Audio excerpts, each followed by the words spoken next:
کربلا کے میدان میں ایک طرف دیکھیں تو ہمیں ظلم ہی ظلم نظر آتا ہے، اور دوسری طرف دیکھیں تو صبر ہی صبر نظر آتا ہے۔ یزیدیوں کے پاس ظلم تھا اور میرے امام کے پاس صبر تھا۔ یزیدی ظلم پہ ظلم کر رہے تھے اور میرا امام صبر پہ صبر کر رہا تھا۔ یزیدیوں نے ظلم کی انتہا کر دی اور میرے حسین نے صبر کرنے کی انتہا کر دی۔ یاد رکھیے گا، جب بھی ظلم ہوا ہے، کسی نے کسی پہ ظلم کیا ہے، تو آپ اس دنیا کی تاریخ کو پڑھ کے دیکھ لیں، ظالم کے دل میں جب دنیا کی محبت آ جاتی ہے، دنیا کا لالچ، دنیا کی حرص اور دنیا پرست جب وہ ہو جاتا ہے اور دنیا کی محبت جب اس کے دل میں آ جاتی ہے، تو پھر وہ لوگوں پہ ظلم کرتا ہے۔ جس نے بھی کسی پہ ظلم کیا ہے تو وہ دنیا کی محبت میں کیا ہے۔ حکمران جو اپنی رعایا پہ ظلم کرتے ہیں تو اس لیے کرتے ہیں کہ ان کے دل میں دنیا آ جاتی ہے۔ ویسے بھی صوفیاء فرماتے ہیں رأس کل خطیئہ حب دنیا، کہ ہر گناہ کی اور ہر خطا کی جو اساس اور بنیاد ہے، تو صوفیاء فرماتے ہیں وہ دنیا کی محبت ہے۔ اگر قابیل نے حضرت حابیل کا قتل کیا ہے تو اس کا سبب کیا تھا؟ دنیا کی محبت تھی۔ تو آپ دیکھ لیں، جب بھی کوئی کسی پہ ظلم کرتا ہے تو اس کا سبب دنیا کی محبت ہوتی ہے۔ آج آپ کے حکمران آئے دن جو مہنگائی کرتے ہیں اور آپ پہ ظلم کر رہے ہیں، کبھی پیٹرول مہنگا کر کے، کبھی بجلی کے بل بڑھا کے، کبھی کسی ٹیکس قوم پہ لگا کے، تو اس کا سبب بھی یہ ہے کہ ان کا جو اندر ہے ان میں دنیا آ گئی ہے، اور دنیا کا حرص ہے، اور دنیا کا لالچ ہے، دنیا کی محبت ہے، جس کی وجہ سے حکمران بھی اپنی رعایا پہ ظلم کرتے ہیں۔ توجہ کا طالب ہوں، جتنا بڑا کوئی دنیا دار ہوگا اتنا زیادہ وہ ظالم ہوگا۔ اب یزیدیوں نے ظلم کی انتہا کی تو اس کا مطلب کیا ہے کہ وہ دنیا پرست تھے، اور دنیا کہ اگر بھوکے نہ ہوتے، دنیا کی طلب اور دنیا کی حرص، دنیا کا لالچ اور دنیا کی محبت نہ ان کے پاس ہوتی تو کبھی بھی وہ نبی کے خان وعدے پہ ظلم نہ کرتے۔ تو اگر انہوں نے ظلم کیا ہے، بلکہ ظلم کی انتہا کی ہے، تو اس کا مطلب یہ ہے کہ وہ بہت زیادہ دنیا پرست ہو گئے تھے اور ان کے اندر دنیا ہی دنیا آ گئی تھی۔ اور توجہ کا طالب ہوں، صبر کون کرتا ہے؟ صبر کرنا یہ دین کی پہچان ہے۔ آپ دیکھیں کہ اگر آپ کو پتہ ہی نہ ہو کہ صبر کرنے سے اجر کتنا ملتا ہے، اور اللہ تعالیٰ نے صابروں کے لیے اجر بے حساب رکھا ہے، صابروں کے لیے جنت کی بشارات ہیں، صابروں کے لیے رب کی معیت ہے، صابروں کے لیے اللہ تبارک و تعالیٰ نے کئی وعدے کر رکھے ہیں، تو آپ کو اس بات کا علم ہی نہ ہو تو آپ صبر کیسے کریں گے؟ اور اگر ایک بندہ کسی کی گالی سن کر بھی اس کو دعا دیتا ہے اور صبر کرتا ہے، وہ اینٹ کا جواب پتھر سے دینے کا جو ہے وہ مزاج نہیں رکھتا ہے، تو اس کا مطلب یہ ہے کہ وہ دین سے آگاہ ہے، اسے پتہ ہے اللہ کی رضا کے لیے صبر کرنے والوں کا انعام قیامت کے دن جو ہے وہ بہت زیادہ ہوگا۔ تو اس لیے صبر کرنا یہ دین کی علامت ہے اور ظلم کرنا یہ دنیا کی علامت ہے۔ تو اگر یزیدیوں نے ظلم کی انتہا کی ہے تو اس کا مطلب یہ ہے کہ ادھر دنیا ہی دنیا تھی، اور اگر کربلا والوں نے صبر کی انتہا کی ہے تو اس کا معنی یہ ہے کہ پھر ادھر دین ہی دین تھا۔ اگر انہوں نے ظلم پہ ظلم کیا ہے تو وہ دنیا دار تھے اور کمال کے دنیا دار تھے، اور میرے امام نے اگر صبر پہ صبر کیا ہے تو اس کا مطلب یہ ہے کہ میرا حسین پھر صرف دین والا نہیں تھا، بلکہ کربلا کے اندر میرا حسین سراپا دین خود بنا ہوا تھا۔ اگر آپ مجھ سے پوچھنا چاہیں کہ کوئی ایسی شخصیت دکھائیں کہ جو پیکر دنیا ہو، جو دنیا کا مجسم ایک شکل بنی ہوئی ہو، تو میں کہوں گا اگر آپ پیکر دنیا دیکھنا چاہیں تو نمرود کو دیکھ لیں، اور اگر آپ پیکر دین دیکھنا چاہیں تو حضرت ابراہیم خلیل کو دیکھ لیں۔ اگر آپ پیکر دنیا دیکھنا چاہیں تو پھر فرعون کو دیکھ لیں، اور اگر آپ پیکر دین دیکھنا چاہیں تو حضرت جناب موسیٰ کلیم اللہ کو دیکھ لیں۔ اگر آپ پیکر دنیا دیکھنا چاہیں ابو جہل کو دیکھ لیں، اور اگر آپ سراپا دین دیکھنا چاہیں تو محمد عربی صلی اللہ علیہ وسلم کو دیکھ لیں۔ اسی طرح اگر آپ پیکر دنیا دیکھنا چاہیں تو یزید کو دیکھ لیں، اگر آپ پیکر دین دیکھنا چاہیں تو کربلا والے حسین کو دیکھ لیں۔ اور پھر میرے خواجہ غریب نواز نے یوں ہی نہیں کہا تھا شاہ است حسین بادشاہ است حسین، میں کہا کرتا ہوں یہ کسی عام کا کلام نہیں ہے، یہ اس مرد درویش نے کہا تھا، اللہ اکبر، جس کی ایک نگاہ اٹھتی ہے 90 لاکھ رسول اللہ کا لوگ کلمہ پڑھ کے مسلمان ہو جاتے ہیں۔ بلکہ میں تو کہا کرتا ہوں کہ آج تک جتنی بھی منقبتیں حضرت امام علی مقام کی عظمت اور شان پہ لکھی گئی ہیں، لکھ رہے ہیں، قیامت تک لوگ لکھیں گے، لیکن مجھے آج تک کوئی منقبت کا کوئی شعر حضرت خواجہ غریب نواز کی اس منقبت کے برابر تو کیا اس کے بالکل قریب بھی نہیں نظر آتا۔ میرے خواجہ نے حد کر دی ہے حضرت امام علی مقام کی عظمت اور شان کو بیان کرنے کی۔ فرمایا شاہ است حسین بادشاہ است حسین، دین است حسین دین پناہ است حسین۔ خواجہ نے کہا حسین صرف دین والا ہی نہیں ہے بلکہ کربلا والا حسین جو ہے یہ سراپا دین ہے۔ حضور کا ایک فرمان سنیے گا، سرکار دو علیہ وسلم کی حدیث پاک ہے۔ حضور ایک دن صحابہ کو نماز پڑھا رہے ہیں، تو نماز پڑھاتے حضور جب حالت سجدہ میں جاتے ہیں تو حضرت امام حسین رضی اللہ تعالی عنہ چھوٹے سی عمر ہے تو حضور کی پشت پہ آ کے بیٹھ جاتے ہیں۔ تو صحابہ کہتے ہیں حضور نے اتنا لمبا سجدہ کیا کہ ایک صحابی کہتے ہیں مجھے تو خطرہ لاحق ہوا کہ کوئی حادثہ نہ ہو گیا، کوئی مسئلہ نہ بن گیا ہو۔ تو خیر کہتے ہیں کافی انتظار کے بعد وہ صحابی کہتے ہیں میں نے کہا ذرا سر اٹھا کے دیکھوں تو صحیح کیا مسئلہ ہے، حضور نے اتنا لمبا سجدہ آج تک نہیں کیا، تو آج اتنا لمبا سجدہ ہو گیا ہے، کوئی مسئلہ نہ ہو گیا ہو، ذرا دیکھوں تو صحیح۔ تو وہ صحابی کہتے ہیں کہ میں نے جب نماز اور سجدے سے سر اٹھایا تو میرے سامنے منظر کیا ہے، حضور ابھی حالت سجدہ میں ہے اور سرکار کی پشت پہ حسین ابن علی بیٹھے ہوئے۔ صحابہ کہتے ہیں جب نماز مکمل ہوئی تو ہم نے حضور سے عرض کیا یا رسول اللہ کہیں نماز میں سجدہ لمبا کرنے کا حکم تو نہیں آ گیا؟ تو حضور نے فرمایا نہیں صحابہ، نماز بھی وہی ہے، قیام بھی وہی ہے، رکوع بھی وہی ہے، سجدے بھی وہی ہیں، تو یا رسول اللہ آج آپ نے سجدہ اتنا لمبا پر کیوں کیا ہے؟ تو سنیے گا حضور کا جواب، علماء تشریف فرمائے ہیں۔ حضور نے فرمایا کہ میری پشت پہ حسین آ کے بیٹھ گیا تھا تو میں نے کہا اگر سجدے سے سر اٹھایا تو کہیں حسین گر نہ جائے، میں نے کہا حسین جی بھر کے اپنا من راضی کر لے، کوئی بات نہیں، سجدے سے سر پھر اٹھا لے۔ اب آپ کی توجہ کا طالب ہوں، ایمان سے بتاؤ حضور کو نماز میں حسین کا خیال آیا یا نہ آیا؟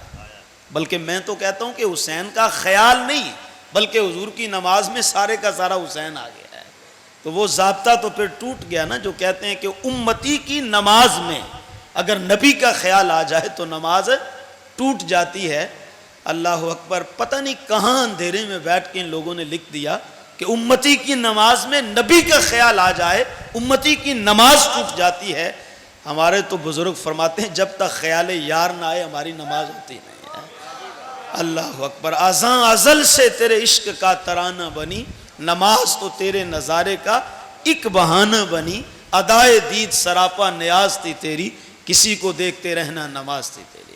نماز کا حکم آتا ہے تو صحابہ عرض کہتے ہیں یا رسول اللہ نماز پڑھنی کیسے ہے؟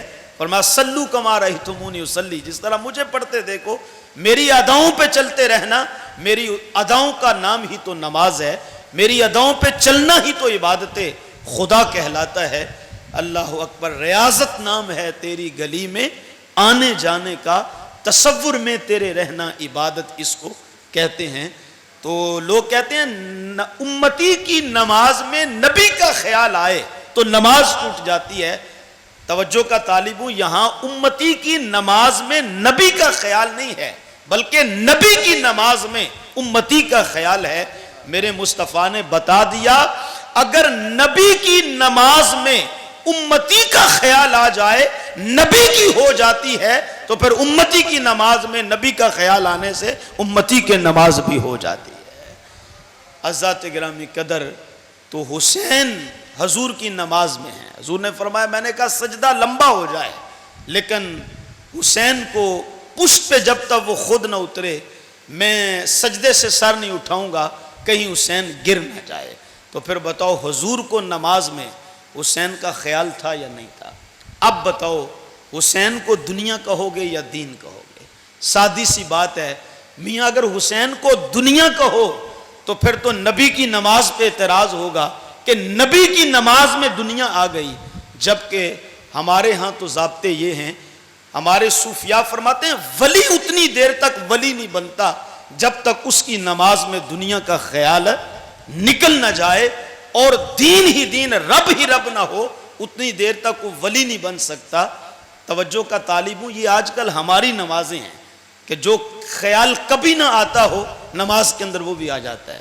وہ کسی نے کہا نا کھڑے ہیں مسجد میں ہاتھ باندھے خیال میں ہیں سب اپنے اپنے, امام مسجد سے کوئی پوچھے نماز کس کو پڑھا رہا ہے, تو ہمیں جو کبھی خیال نہ آئے وہ نماز میں آ جاتا ہے.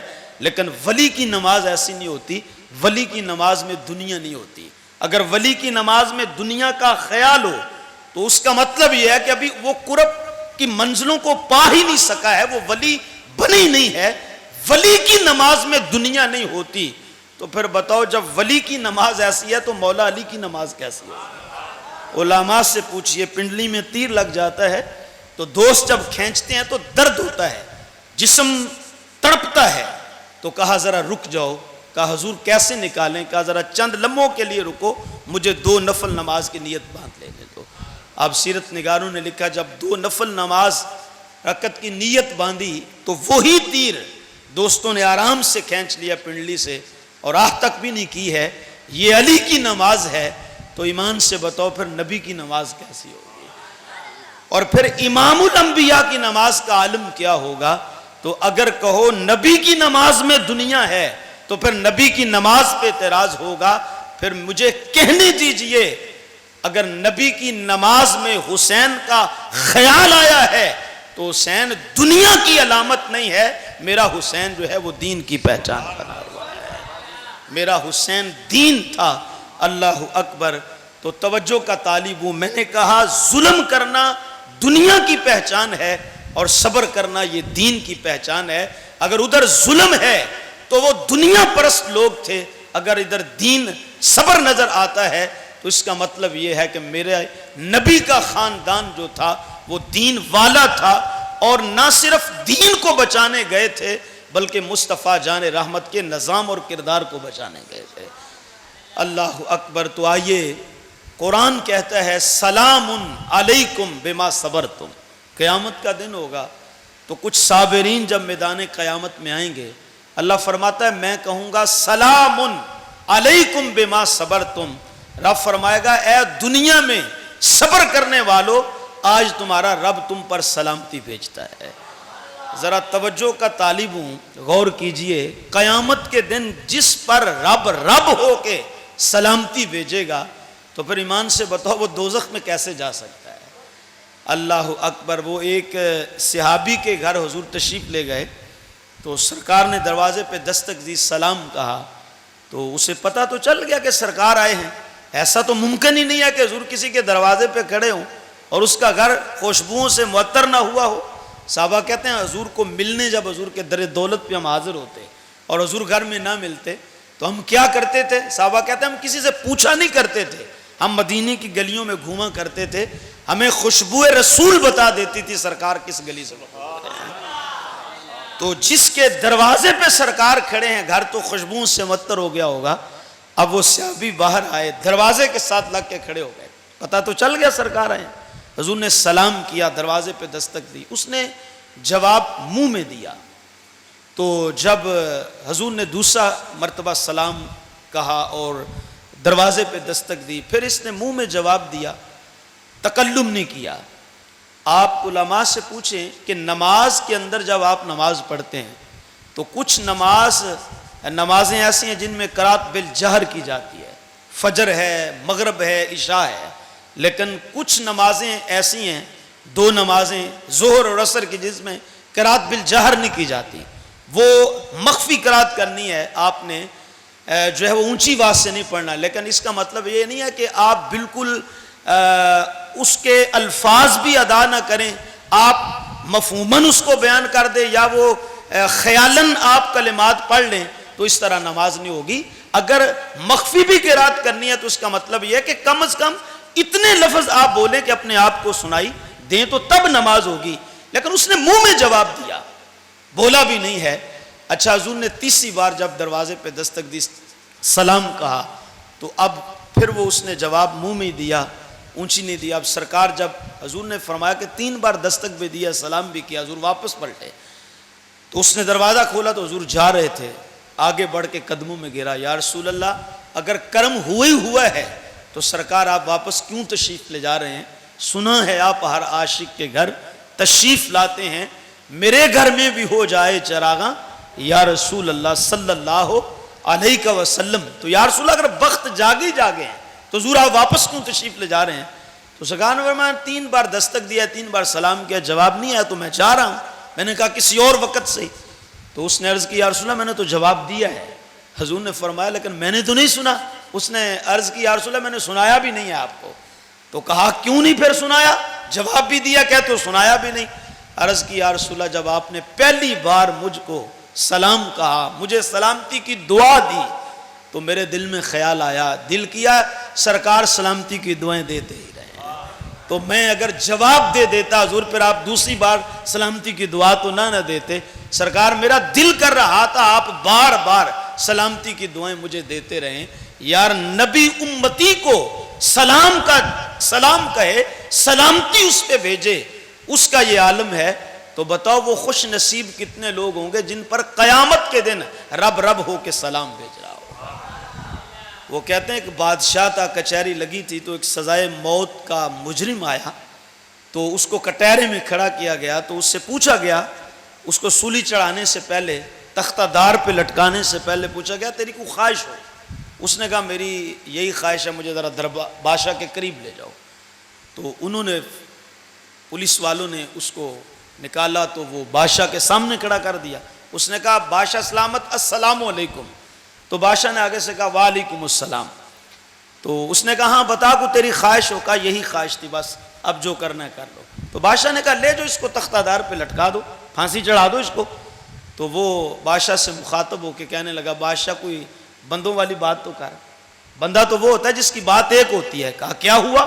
کہا کبھی سلامتی کی دعا دیتا ہے، کبھی کہتا ہے کہ تو سلامت رہے، بھئی وعلیکم السلام کا معنی تو یہ ہے نا۔ کہا کبھی کہتا ہے تو سلامت رہے، اور کبھی کہتا ہے تختہ دار پہ لٹکا دو، اس کو پھانسی چڑھا دو۔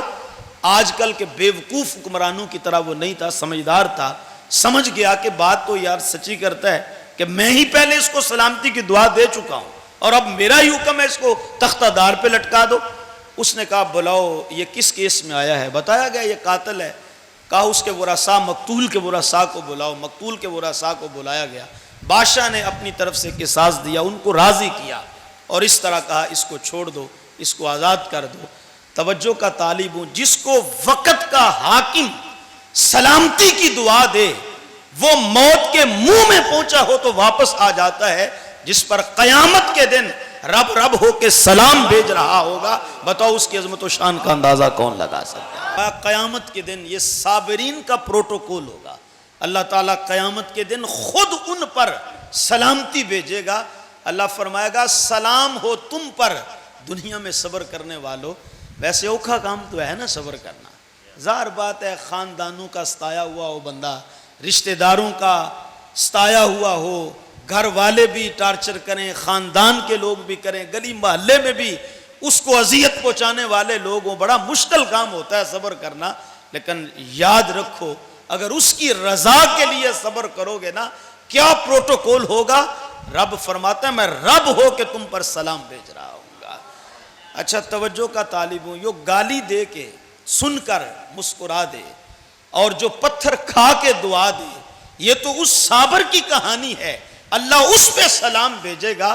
تو پھر ایمان سے بتاؤ جس نے علی اکبر قربان کر کے صبر کیا ہو، جس نے 6 ماہ کا علی اصغر قربان کر کے صبر کیا ہو، جس نے اونو محمد قربان کر کے صبر کیا ہو، جس نے اپنے بھائی حسن کی اکلوتی نشانی حضرت قاسم کو قربان کر کے صبر کیا ہو، اللہ اکبر، جس نے 71 تن قربان کر کے صبر کیا ہو، پھر بتاؤ قیامت کے دن میرا رب حسین پہ کس قدر سلامتیاں بھیج رہا ہو۔ حضرات گرامی قدر، لیکن ہمیں سمجھنا ہوگا کہ حسینیت کس کو کہتے ہیں۔ دیکھو آج ہم نعرے لگاتے ہیں حسینیت، بولیے حسینیت، حسینیت، مزہ نہیں آیا یار، ویسے حسینیت جتنی زندہ باد، حسینیت، حسینیت، حسینیت۔ اللہ آپ کے جذبوں کو، آپ کی محبت کو اور آپ کی اس عقیدت کو جو اہل بیت کے ساتھ ہے اس کو سلامت رکھے۔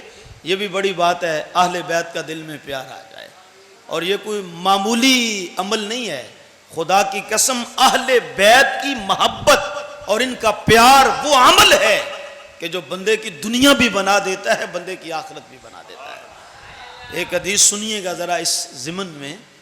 حضور نبی رحمت صلی اللہ علیہ وسلم صحابہ میں تشریف فرما ہیں، اور حضور کا انداز جو ہے بیٹھنے کا انداز وہ کچھ اس طرح کا تھا کہ دائیں پہلو پہ حضرت امام حسن تشریف فرما ہیں اور حضور کے بائیں پہلو پہ حضرت امام حسین بیٹھے ہیں، اور حضور صحابہ سے مخاطب ہوتے ہیں۔ حضور نے فرمایا من احبنی، جس نے مجھ سے پیار کیا، وَأَحَبَّ هَذَيْنِ، اور حضور نے فرمایا جس نے میرے ان دونوں شہزادوں سے پیار کیا۔ پھر حضور نے فرمایا وَأَبَاهُمَا، جس نے حسن و حسین کے بابا علی سے پیار کیا۔ پھر حضور نے فرمایا وَأُمَّهُمَا، جس نے حسن و حسین کی ماں فاطمہ الزہرا سے پیار کیا۔ کتنے ہو گئے؟ بولو کتنے ہو گئے؟ ایک حضور سے پیار، ایک حسنین کریمین سے 3، اور مولا کائنات سے اور سیدہ پاک سے 5 لوگوں کا پیار۔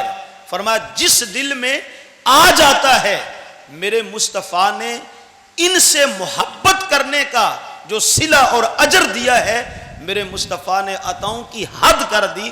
حضور نے فرمایا جو مجھ سے پیار کرے، میرے ان دونوں شہزادوں سے پیار کرے، ان کے بابا علی سے پیار کرے، ان کی ماں فاطمہ سے پیار کرے، اس کو ملے گا کیا؟ حضور نے فرمایا کان معی فی درجتی یوم القیامہ، اللہ قیامت کے دن اس کو جنت عطا فرمائے گا، اور جنت بھی وہ عطا فرمائے گا، حضور نے فرمایا جو میں مصطفیٰ والی جنت ہوگی۔ جنت جنت بھی ہے، کیونکہ ہم وہ نہیں ہیں کہ کبھی جنت کا تمسخر اڑائیں، کبھی جہنم کا مذاق اڑائیں۔ صوفیاء فرماتے ہیں جنت اللہ کی رضا کا دوسرا نام ہے، اور جہنم اللہ کی ناراضگی کا دوسرا نام ہے۔ تو گویا جنت کی طلب کرنا یہ اللہ کی رضا چاہنا ہے، اور صوفیاء فرماتے ہیں جہنم سے پناہ مانگنا یہ گویا اللہ کی ناراضگی سے پناہ مانگنا ہے۔ ہم جنت کا مذاق اڑانے والے نہیں ہیں۔ میرے محبوب نے فرمایا رب سے جب مانگنے کا موقع مل جائے تو فرمایا ہاتھ اٹھا کے مولا سے جنت الفردوس مانگا کرو۔ تو ہمیں جنت کی ترغیب دی گئی ہے اور جنت کا شوق دل میں بٹھایا گیا ہے۔ تو خیر جنت جنت ہی ہے، لیکن جنت کا ملنا یہ بہت بڑی رب کی کرم نوازی ہوگی، اور یہ اعمال کا صدقہ نہیں ہوگا، یاد رکھیے گا، اعمال کا صدقہ جنت نہیں ملے گی۔ جنت جس کو بھی ملے گی نا تو محبت مصطفیٰ کا صدقہ ملے گی یا محبت اہل بیت کا صدقہ ملے گی۔ اللہ اکبر۔ تو میں توجہ کا طالب ہوں، جنت جنت ہی ہے، لیکن جنت بھی ایک جیسی نہیں ہے۔ علماء سے پوچھئے جنت میں درجات ہوں گے، مراتب ہوں گے، ایک نیچے جنت ہوگی، پھر اوپر جنت ہوگی، پھر اس سے اوپر جنت ہوگی، پھر اس سے اوپر جنت ہوگی، پھر زاہدین کی جنت الگ ہوگی، ولیوں کی جنت الگ ہوگی، صحابہ کی جنت الگ ہوگی، نبیوں کی جنت الگ ہوگی۔ سارے نبی بھی ایک جنت میں نہیں ہوں گے۔ جس طرح نبیوں کے درجات ہیں اس طرح پھر جنت میں بھی ان کے درجے ہوں گے۔ حضرت عیسیٰ علیہ السلام کی جنت اور ہوگی، حضرت موسیٰ کلیم کی جنت اور ہوگی، حضرت ابراہیم خلیل کی جنت اور ہوگی. تو جو جنت کے اندر نبیوں کے بھی درجے اور جنت کے درجات میں وہ ہوں گے، اس میں کوئی شک نہیں ہے. جس جنت میں شیخ عبد القادر جیلانی ہوں گے وہ بھی جنت اعلیٰ ہوگی. جس جنت میں اللہ کے نبی ہوں گے وہ جنت بھی اعلیٰ ہوگی. لیکن توجہ کا طالب ہوں، جو سب سے اعلیٰ جنت ہے، جو سب سے اونچی جنت ہوگی، وہ میرے مصطفیٰ کریم کی جنت ہوگی.